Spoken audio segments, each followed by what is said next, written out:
Perkenalkan, nama gue Renali Putra.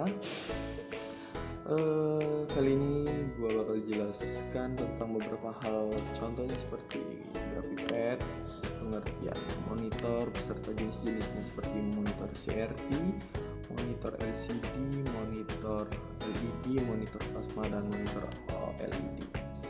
Dan kita juga akan membahas tentang memori, media penyimpanan, jenis-jenis media penyimpanan untuk pajak, keunggulan, dan kelemahannya.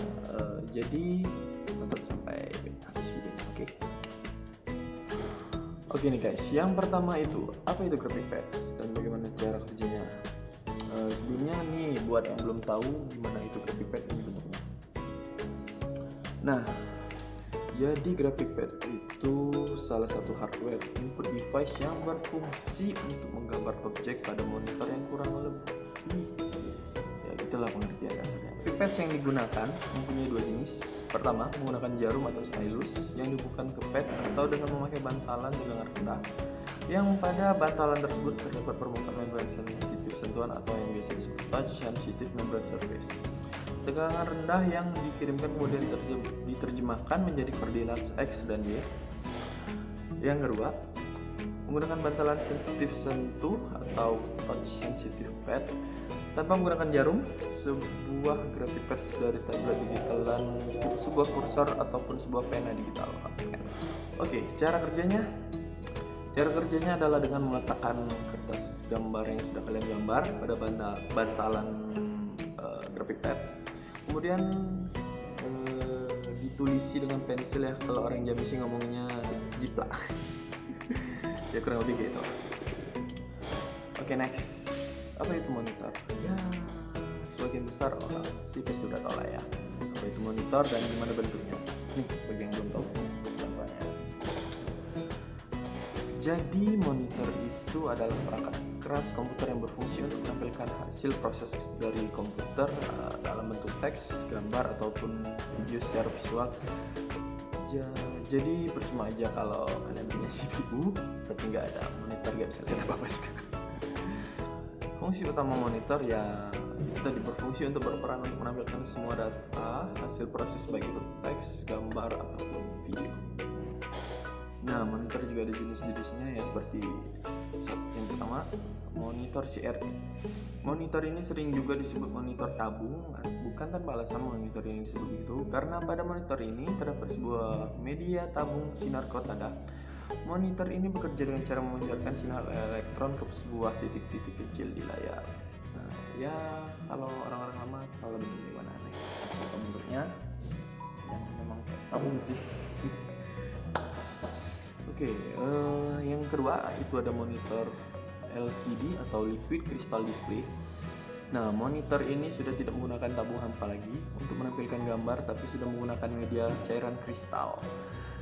Teknologi ini bekerja dengan cara memancarkan sinar melalui kristal cair lalu dipancarkan secara elektrik yang akan membentuk sebuah panel-panel kecil yang datar.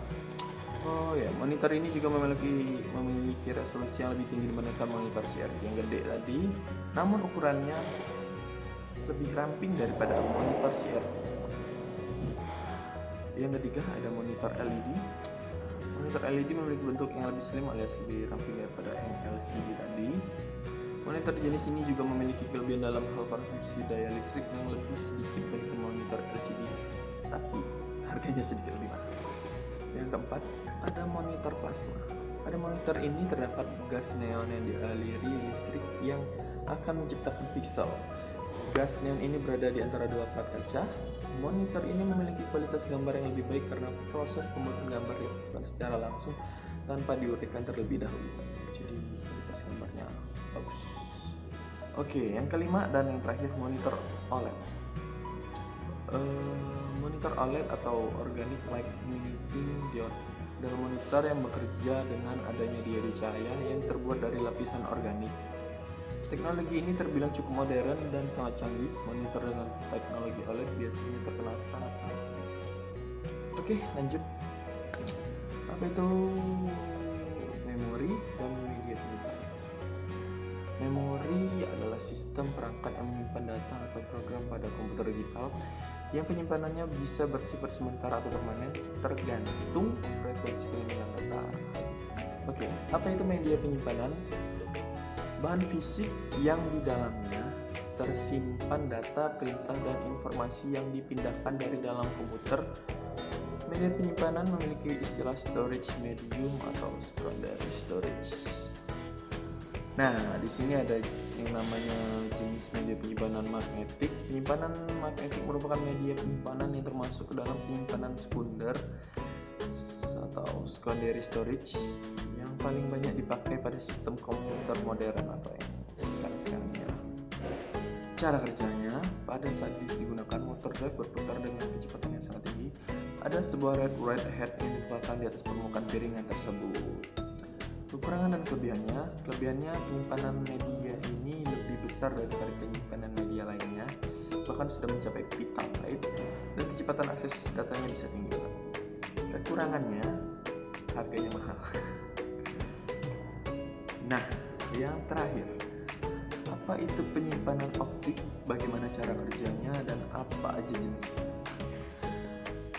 Nah, jadi media penyimpanan optik adalah media penyimpanan data yang menyimpan data sebagai pola titik-titik yang dapat dibaca dengan menggunakan cahaya laser.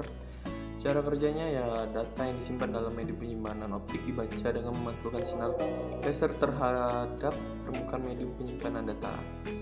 Bila memang sinar tersebut mengenai titik di mana data disimpan, maka sinar tersebut akan dipantulkan kembali secara berbeda untuk memberitahukan bahwa di sana ada titik yang berisi data. Nah, jenis-jenisnya ada yang pertama, laser disc atau cakram laser.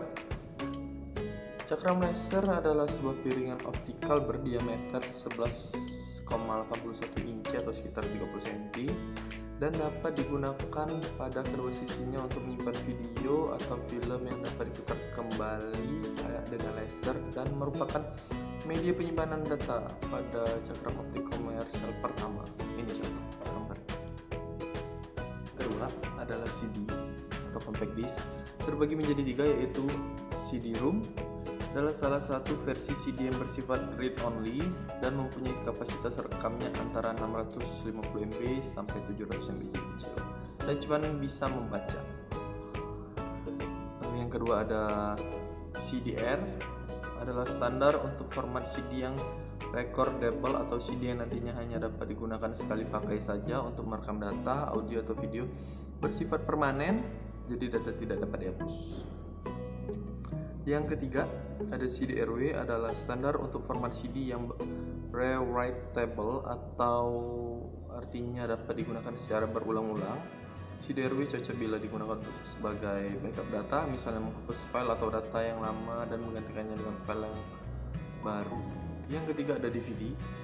DVD adalah disk media optik yang mampu menyimpan data digital dalam jumlah besar termasuk jenis multimedia seperti musik dan film berdurasi panjang dengan kualitas gambar dan suara yang bagus. Lanjut, yang keempat ada HD DVD. HD DVD adalah sebuah format cakram optik berkepadatan tinggi yang didesain untuk menyimpan data termasuk video definisi tinggi. HD DVD merupakan pengembangan lanjutan dari DVD biasa yang tadi. Dapat menampung data dengan kapasitas 3-4 kali lebih besar dari kapasitas DVD biasa yang 15 GB dengan 4 GB serta didukung kualitas tinggi yang dapat menyajikan data dalam format yang lebih bagus, khususnya data dalam jenis video atau film. Yang kelima ada Blu-ray disc, adalah sebuah piringan cakram yang berukuran sama besar dengan VCD, DVD, dan DVD sekitar 12 cm, namun Blu-ray memiliki kapasitas penyimpanan yang lebih besar dalam kualitas tinggi, yakni sekitar 25-50 GB untuk jenis satu lapis dan 50-100 GB untuk jenis dua lapis dengan kecepatan reading disk 1 kali 36 MB per second dan 2 kali 72 MB per second. Nama Blu-ray diambil dari jenis laser biru ungu yang digunakan untuk membaca dan menulis piringan cakram jenis ini. Nah, oke, itu dia beberapa penjelasan dari saya. Semoga bermanfaat dan semoga saya dapat nilai yang bagus. Assalamualaikum warahmatullahi wabarakatuh.